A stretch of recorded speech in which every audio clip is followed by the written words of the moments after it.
In the summer of 2018, Caleb arrived alone on Wren's Roost Island, a place you'd need a magnifying glass to find on any national map. He wasn't running from anything, merely seeking a quiet corner of the world to finish the final chapter of his new book. He had told he would only be a month, promising a swift return. The island in August was a jewel, the sky and sea a piercing, indivisible blue. It was peak season, yet Wren's Roost was no tourist destination. Few even knew it existed. He had booked his stay in advance at the island's only hostel, paying for the entire month upfront. The ferry ride over had been scenic but unsettling. He disliked the feeling of floating, the unmoored sensation of being at the sea's mercy. The ferryman was a man of few words, a silence Caleb found comforting. Stepping off the boat, he followed a stone path upward. His research indicated the island was home to only a few thousand residents, most of whom rarely encountered outsiders. He had spoken to the hostel owner before arriving, curious as to why anyone would open such an establishment in a place so remote. The owner's response had been a simple, dismissive for fun. The casualness of it all reeked of old money. The path steepened, and for a moment, Caleb felt like an explorer searching for a lost city. He paused to catch his breath, turning back to see the endless expanse of blue ocean. A thin sheen of sweat had formed on his brow by the time he reached the hostel, a building named The Perch. It was there that he first saw Leo. The day was drenched in sunlight, and he hadn't passed another soul on his way up. The hostel's main gate was wide open, offering a clear view into a sprawling, rustically charming courtyard. A man was lounging in a wicker chair, dressed in a black t-shirt and faded floral board shorts. His feet were bare, and an open book covered his face. Caleb stepped inside, his eyes scanning the area for anything resembling a reception desk.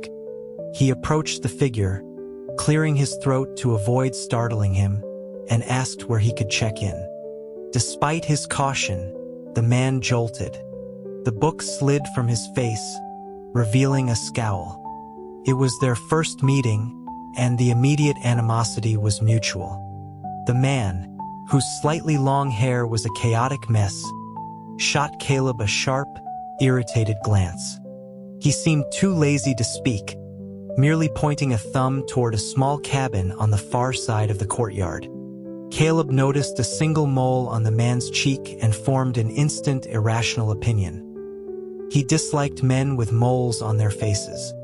As he had been told, the place was practically deserted. Inside the cabin, he finally found someone who might be in charge. A young woman in a t-shirt and shorts sat by a window, strumming a guitar. Caleb asked if this was where he checked in. She looked up and nodded. Relieved, he produced his ID, explaining that he had a month-long reservation made online. The woman smiled faintly. She told him he'd have to talk to the man sleeping at the table. He was the owner. Caleb followed her gesture to where a man was slumped over a table, clearly passed out from a morning of drinking.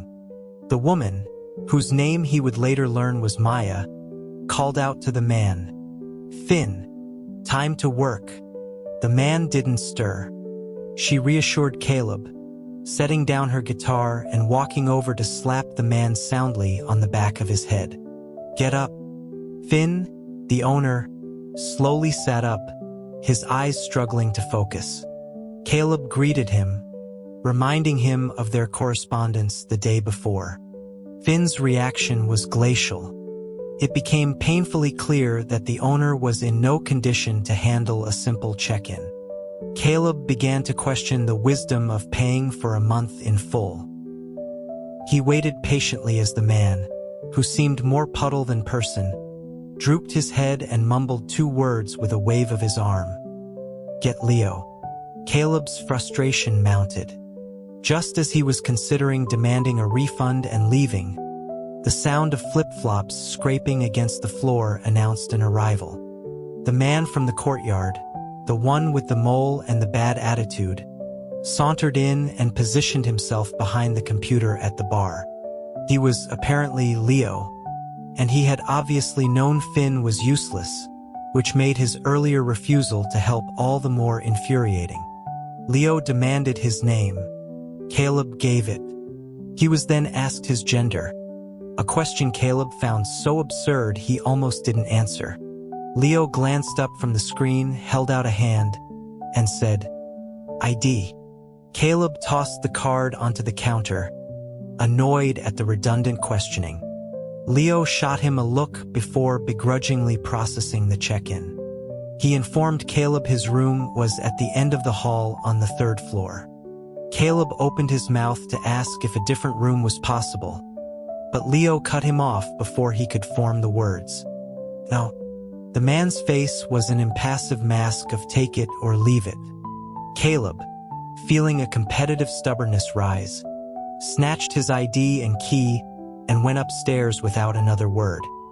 His first day on the island was a study in contrasts. Beautiful scenery, detestable people. He resolved to keep his distance, to enjoy the view and focus on his writing. He didn't know then that the peace and quiet he craved had already become an illusion. No one at the perch was simple. His initial impression of the hostel was terrible, not because of the place itself. It was, in fact, remarkably true to the online photos, right down to the lazy cat napping on the wooden steps, but because of the people downstairs. He stomped up the creaking staircase, each step groaning in protest. He made a mental note to minimize his trips downstairs for the next month. The 3rd floor hallway was short, with only a few rooms. Windows lined the left wall, offering a stunning view of the turquoise sea. The environment was undeniably beautiful, a true escape from the clamor of city life. Even with its disagreeable inhabitants, the island's charm was hard to deny. He paused to admire the view before proceeding to his room at the end of the hall. A small wooden plaque on the door read, "Paid." He used the key, and the door opened into a spotlessly clean room, decorated in the same rustic style as the rest of the hostel. He set down his suitcase and went to open the window for some fresh air. As he did, he saw the man in the black t-shirt, Leo, in the courtyard below, fiddling with a kite that looked incapable of flight. Caleb looked down at him just as Leo happened to look up. An old friend of Caleb's, a crime novelist, had once spent 3 days explaining the nuances of criminal psychology to him. Most of it had gone in one ear and out the other, but as he met Leo's gaze, he felt an unnerving certainty. If there was a standard look for a natural-born killer, this was it. It wasn't that Leo was ugly. On the contrary, many deviants were handsome. It was the strange aura they projected, a mix of arrogance, suspicion, and a deep-seated contempt. Caleb was certain he despised him. He broke eye contact, feeling as if the kite in Leo's hands might suddenly shoot a poisoned dart. Shaking his head at his own overactive imagination, he closed the window and began to unpack, a new sense of unease settling over his planned retreat. The room's landline phone suddenly rang, making him jump. The owner had mentioned that cell service was poor, but each room had a phone for which guests paid their own bills. He had just arrived and didn't even know the number. Who could possibly be calling? After the 3rd ring, he picked it up, more out of annoyance than curiosity. The voice on the other end, lazy and familiar, informed him it was his turn to cook. He was lucky, the voice added, as there were only 4 of them for lunch. Caleb was confused, asking what he was talking about. Leo let out a theatrical yawn and explained the house rule. Guests took turns cooking, 1 person per day, and today was his turn. Caleb protested that he had just arrived. The voice on the phone found this to be a perfect coincidence. Convinced it was a prank, Caleb hung up. A few minutes later, there was a knock at his door. It was Maya, the woman with the guitar. She smiled brightly and asked what was for lunch. It wasn't a joke after all. The idea of cooking for everyone in a hostel was absurd. Maya seemed much more pleasant than Leo, her demeanor warm and friendly. She asked if he hadn't seen the duty roster on the chalkboard downstairs. He hadn't heard the term duty roster since high school. She patted his arm, urging him to hurry down as everyone was hungry. As she left, Caleb stood in the hallway for a moment before hearing a tapping at his window. He opened it to find Leo's kite tangled on the ledge. The man was infuriating. Down below, Maya stood beside Leo, calling up to him. Defeated, Caleb decided to go down and see what was happening. Downstairs, he saw the large chalkboard in the courtyard, with a list of names written on it. Finn, Leo, Maya, and a few others, ending with new guy. He was the new guy. Maya came over and pointed to a name. "That's me," she said, then gestured to the first name. "That's Finn, the owner." She then pointed to Leo. Just as Caleb's eyes followed her finger, the wretched kite fell from the sky, landing squarely on his head. Maya burst out laughing, explaining that the handsome guy with the kite was Leo. They were all long-term residents. That afternoon, Caleb did indeed make them lunch. He grimly boiled a large pot of instant ramen, forgetting the flavor packets in his distraction. He had never been much of a cook. He set the pot of plain, watery noodles on the courtyard table. Maya looked at it, then asked if he was planning to add the seasoning later. He admitted he'd thrown them out with the trash. He heard Leo laugh from the side, a loud, mocking sound. Leo remarked with theatrical disdain that it took a special kind of talent to mess up instant noodles. Caleb, refusing to engage, simply said they could eat it or not. Maya, ever the peacemaker, said it was fine, remembering a jar of Finn's homemade hot sauce in the fridge. As she went to get it, Leo finally put down his kite, washed his hands at the outdoor sink, and flicked water in Caleb's direction as he walked past. The droplets hit Caleb's face. He told Leo that if he had a problem with him, he should just say so, and they could avoid each other. It was clear to Caleb that some people were just fundamentally incompatible, destined to clash even in the afterlife. Leo ignored him, grabbing a bowl and serving himself the bland noodles. The meal was surprisingly edible, thanks to the owner's excellent hot sauce. After lunch, wanting to be as far away from the hostel and its inhabitants as possible, Caleb grabbed his camera and a bag and headed out. He walked down the slope toward the shore, the sound of crashing waves growing louder. For someone who had grown up inland, Wren's Roost was a new world. The beach was blessedly empty, a stark contrast to the crowded shores he was used to. He took off his shoes, the soft sand cool beneath his feet. He walked for a while, turning back to watch the tide erase his footprints, then began walking backward, contemplating the perfect demise for his novel's protagonist. He had been writing for years, his book selling well enough, but he was tired of the formula. This new book was an attempt to break free, a dual narrative timeline that was ambitious and, he admitted, a little showy. Everyone who had read the early drafts, from his or to his friends, had called it his masterpiece. Perhaps it was the weight of these expectations that had paralyzed him, leaving him unable to write the ending. That was why he was here, to find inspiration in isolation. Lost in thought, walking backward, he collided with someone. The air on the island wasn't the oppressive heat of the city. It was a soft, gentle warmth. As he stumbled, he caught the scent of the damp, salty sea on the other person. In that instant, an idea struck him with the force of a physical blow. He knew exactly how his protagonist had to die. He started to turn, ready to apologize, but a familiar, drawling voice beat him to it. "Hey, you're on my foot. Damn it." Of all the people on the island. He muttered an apology without looking and tried to walk past him. But Leo wasn't finished.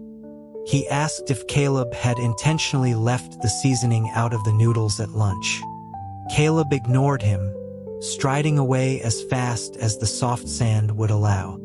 Leo easily kept pace, his hands stuffed in the pockets of his board shorts.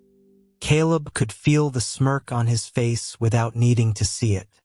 He feigned ignorance, asking if he knew him.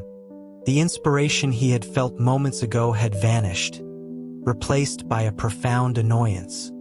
Leo tilted his head, the sea breeze tossing his hair.